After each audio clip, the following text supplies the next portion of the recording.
is September. For a rainbow. A perfect time to be in love.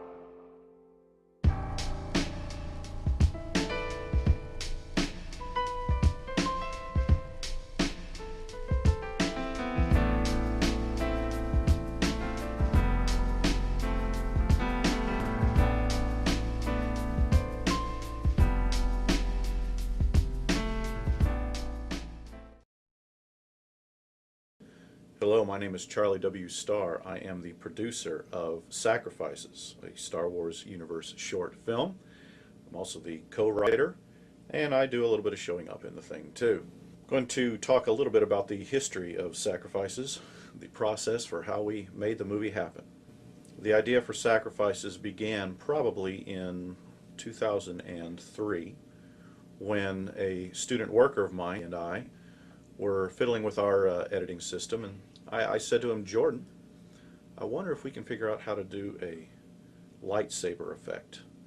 And so he and I experimented with a little project that my son Bryan and I had put together called Toy Wars, and produced our first lightsaber effect, and we were really excited about that. So I said, you know what, we should think seriously about doing a Star Wars fan film the next time I offer my film class. And he agreed with me, and we look forward to it. Then came the spring of 2004 and my film class. Jordan Hart was now my special effects supervisor, and we were talking to the class about the possibility of making a Star Wars movie.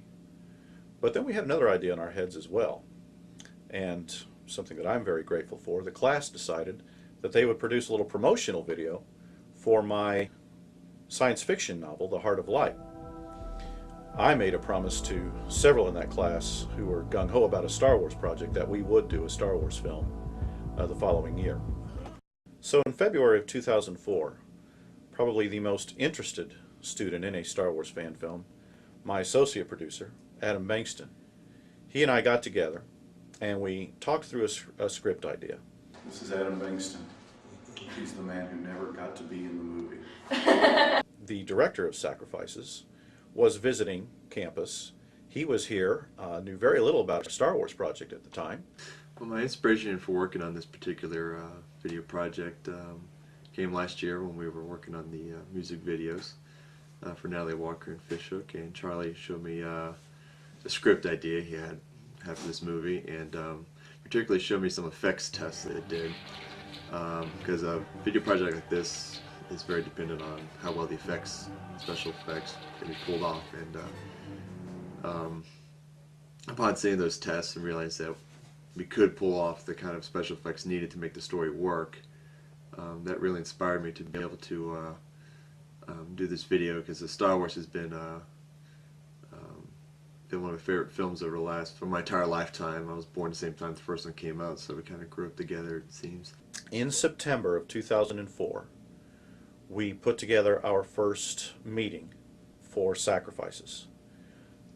Here on a campus of 600 students, we advertised for people to do a variety of jobs, including auditions for parts in our little movie. My first job at that point was to deal with the auditions. We divided the auditions into two sections, auditioning for acting and then auditioning for fighting. In the end, we decided on a talented and lovely young actress who we thought had just the perfect look to really set Sacrifices apart among fan films. Imagine a story from his life in the far-flung future. Mission: a man with a or Why a journey. female villain? Call will be his pilgrimage. You get a neat plot twist when you turn the love story into a boy meets girl, boy loses girl, girl tries to kill boy with lightsaber story. As I understand it right now, among the Star Wars fans, the really big draw is to these female Jedi. These women in Episode 2, for example, these Jedi women who are getting 5 seconds of FaceTime become the fans' greatest heroes, and a lot of stories are springing up around just these minor characters. We looked on the internet and looked at a lot of the fan films, and there just aren't any fan films even featuring strong female characters who know how to wield a sword. So we think that's going to be a real draw and part of what makes our movie really unique. Then in addition, we decided that we would go with Matthew Vaughn. I'd like to think is Pa is sort of a younger version of myself. He's honestly a jerk, I think. I see Pa as not really wanting to follow his own master rather than following himself. Pa doesn't really know what he wants.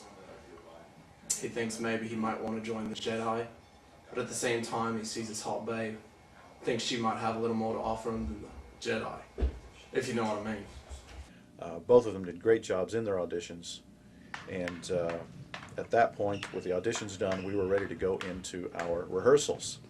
Well, what we needed to rehearse the most were the fight sequences. We needed our stunt team to put together the fight choreography first, and they began working on that before we were doing rehearsals. That team was eventually led by Russ Stapleton.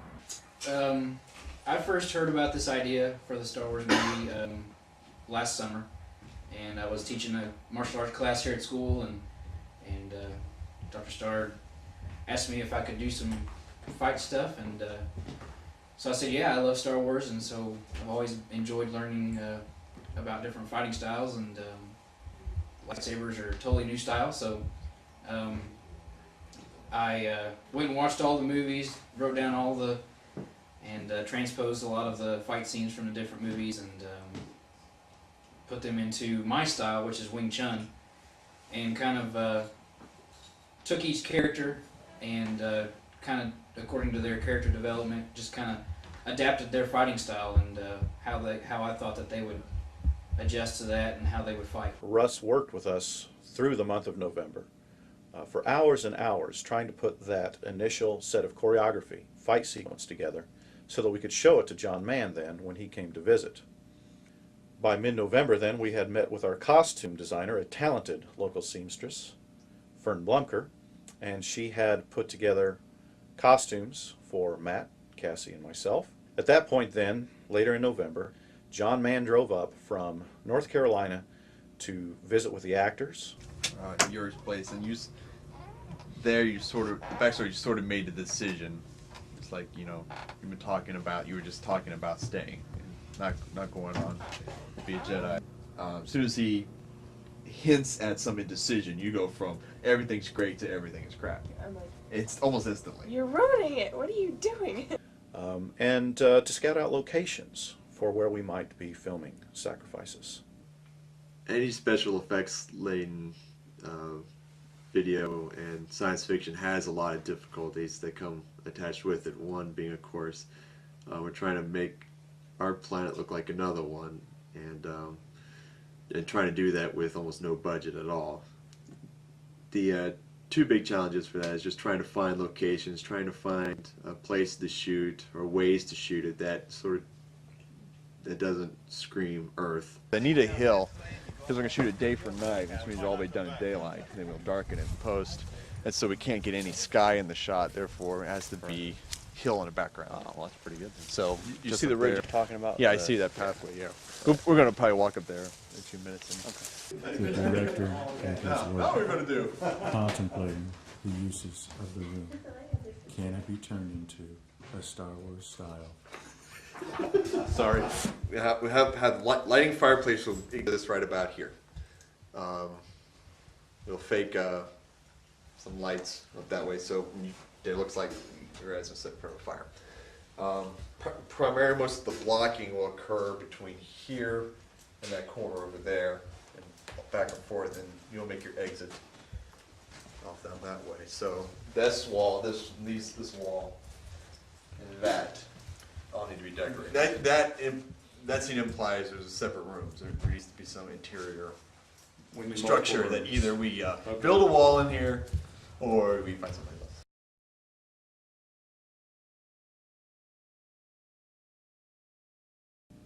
We had a wonderful weekend with John at that time, and everything seemed to be going great. Everything was in place, no problems, things were going fine. Hi.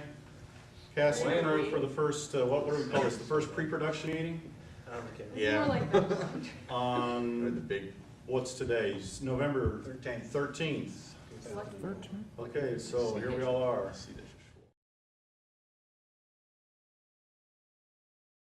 Matt Vall came and visited me in my office and said, Charlie, I'm not sure I'm coming back to school next semester. And I said, well, Matt, let's try to figure out a solution to this problem.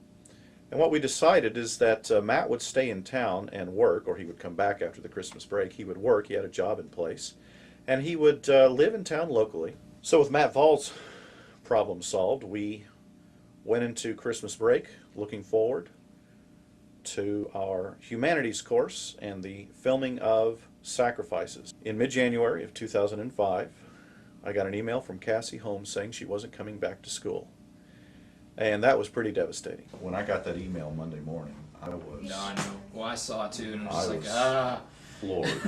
That's why I called you as soon as It's I like, got it. I've been saying all along, the one thing we can't have is losing Cassie. Yeah.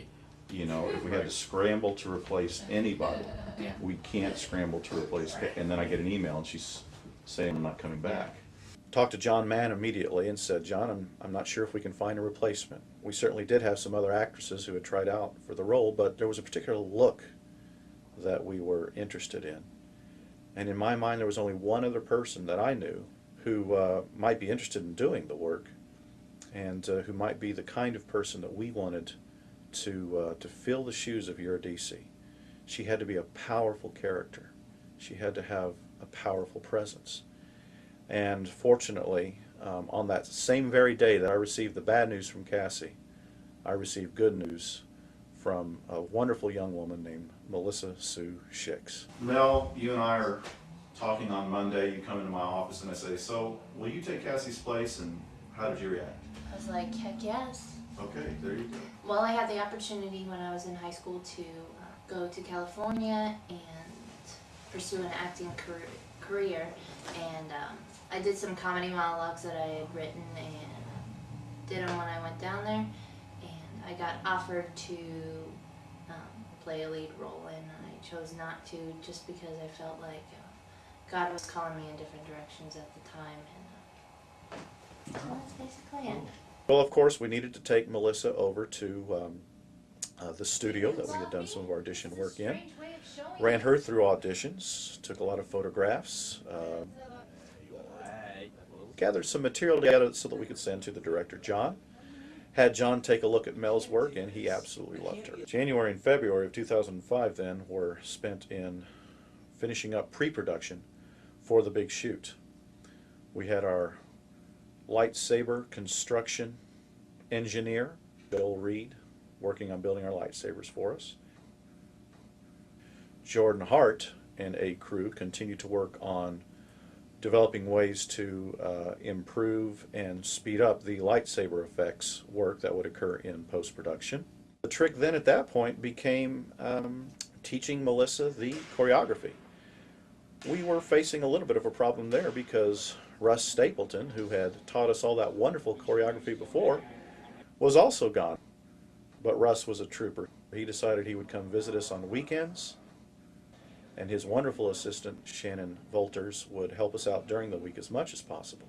We went through that choreography with Melissa, and she learned it very fast. One of the things we hadn't thought about would be a huge advantage with Mel is she's a dancer.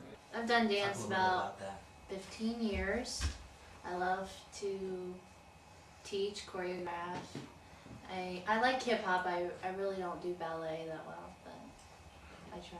Finally, on a cold Wednesday in February, with the weather looking good and a lot of people praying hard, John was picked up at the airport in Lexington and drove out to our tiny little town in eastern Kentucky, where on a Wednesday night he met with his crew and with the actors, and we talked about how we were going to film Sacrifices over the next 4 days.